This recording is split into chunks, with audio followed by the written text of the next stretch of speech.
GSXRR project. You might not be here in person. I think he's racing in Japan here this weekend at the Fuji circuit on four wheels, Valentino Rossi. There's still an awful lot of support in this part of the Padli Mai, enjoying our weekend so far. A little bit of divine loyalty with 46 t-shirt and bright yellow ear defenders, a 93. It's not quite often to understand why that's so contentious. Yes, well, it's going to be very, very soon, isn't it? I hate to dredge this up, but we can't really ignore it because we're coming up to the 10th anniversary, aren't we, in the Malaysian Grand Prix in Sepang, after a certain clash between 46 and 93 over in Malaysia.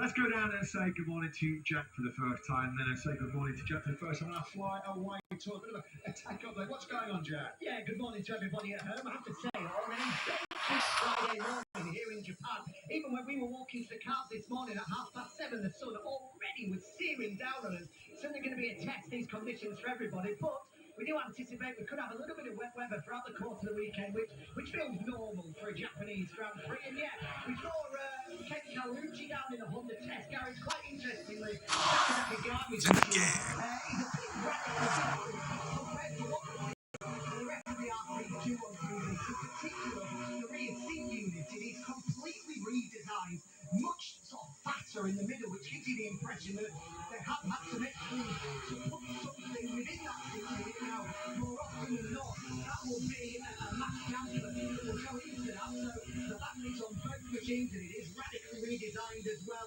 Obviously, Honda testing something to feel that potentially a step forward attack at Nakagami, really expecting a long last on Honda. But the updates, the upgrades, and the real step that they've been able to make in the factory garage is that the new swing arm, the carbon swing arm that they've been implementing, the new electronics, what will say that the new chassis will finally, at last, as we anticipated it would be after the Misano test. Johan Zarco in the LCR box has now got all of those updates on his bike. He's been crying out for them ever since the summer break, really. So great for Johan and the LCR squad that he's on a level playing field now.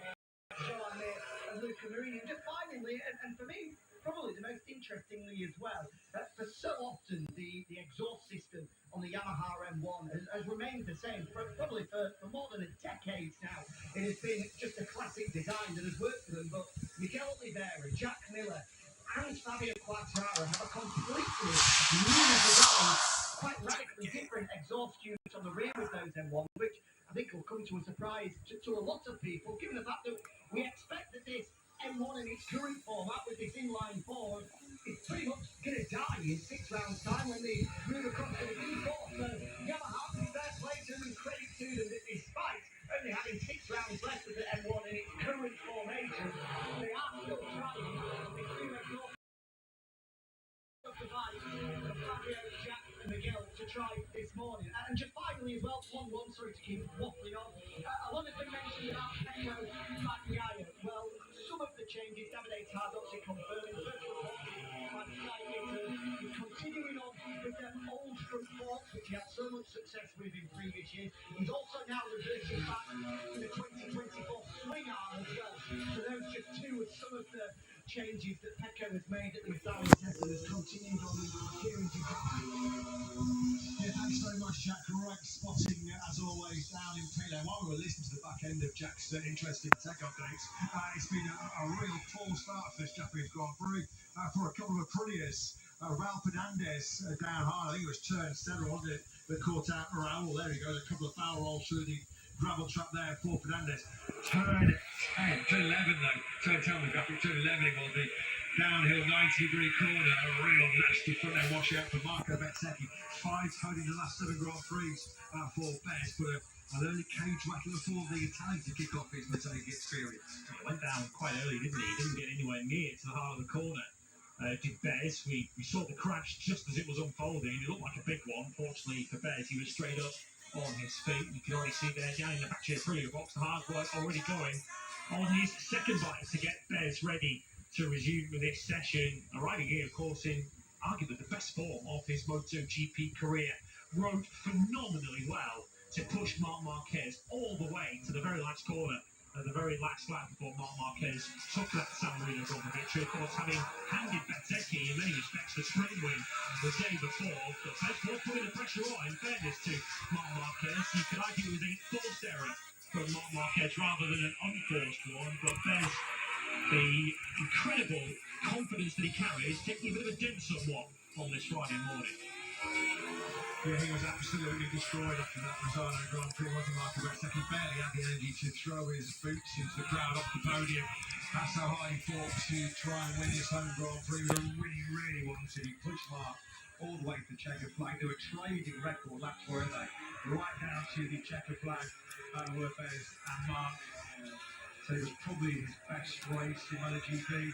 But ultimately, he was still second best to Marc Marquez, who always has something laying on his pocket. That's a tricky braking zone, that one of several here in Motegi. Brembo have a sort of a braking severity scale, don't they, 1 to 6. Well, this is a category 6 as far as they're concerned. The hardest of the year, even tougher than the Bura and the Rebel lead off to that braking zone, which we just saw Bez lose control of the factory. Pretty braking from 310 kilometers an hour down to 85 kilometers an hour in less than 240 meters. The front brake temperature gets up to around 700 degrees at that point on the circuit. And so it's one where you have to be very, very precise to judge your braking marker. It's downhill, really tricky entry to that 90-degree corner.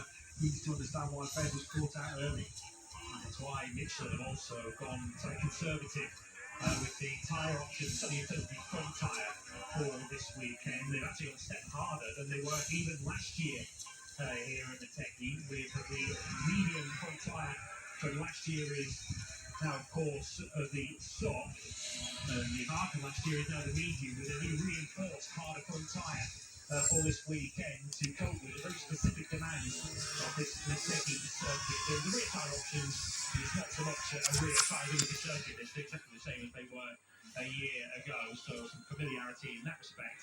And given that it is a circuit that really does put a lot of emphasis on the ability to get the bike braked, stopped and turned into the corners, you could, I guess, be concerned for Pecco Bagnaya's prospects, given how much he struggled this season. But Bagnaia, at least at this stage, is off to a bright start to this Japanese Grand Prix weekend. It's a real tough layout, this Motegi track.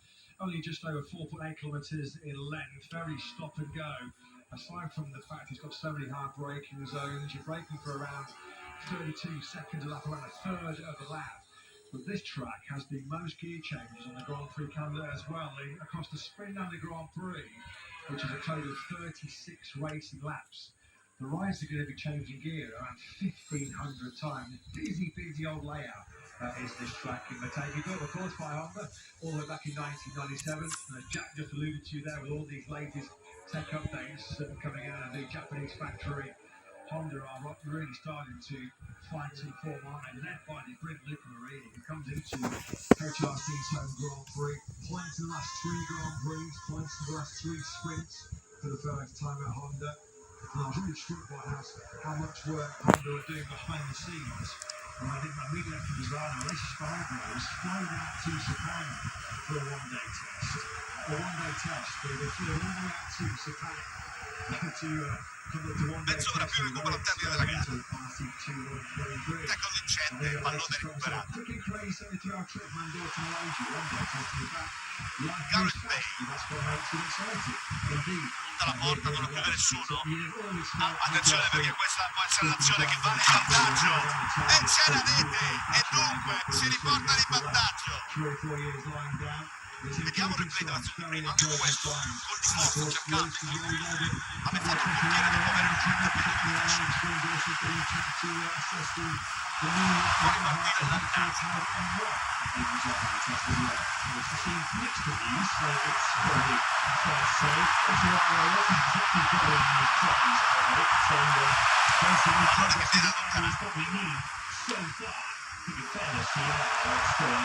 20 minuti per le speranze delle due squadre. Occhio all'avanzata, può andare lungo al centro. Palla con Veronica, e arriva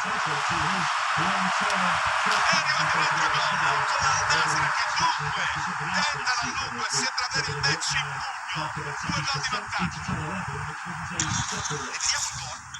Apprezziamo meglio il senso della funzione, la freddezza, la salita, la chuck too much weight on the ground at the results. That was all she wanted. Down 9 goals. Monaco, Yeah, it's a fast forward power play, wasn't it? Entry into the 9th-degree corner. Marco, it's just a slide to go to. ecco la rete del più 3 in chiusura di match, il punto esclamativo. Siamo nelle fasi finali della gara, le cose non si sono messe bene per loro.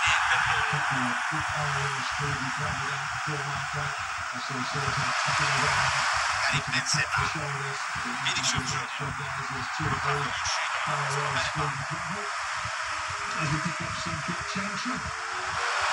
perdono palla.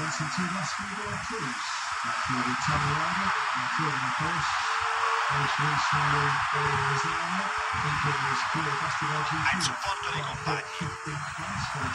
Palla gol per Ødegaard. Bravo il portiere che salva la favore.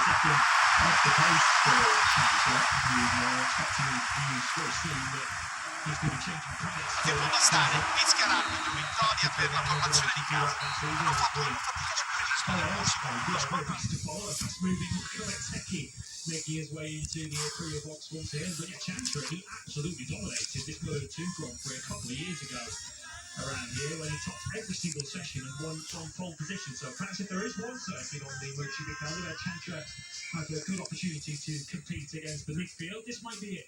He's got 3 banker tracks as Chantra. They're all very, very similar in nature, aren't they? You've got the Red Bull Ring in Austria where he's always excelled at. You've got right here in Matei.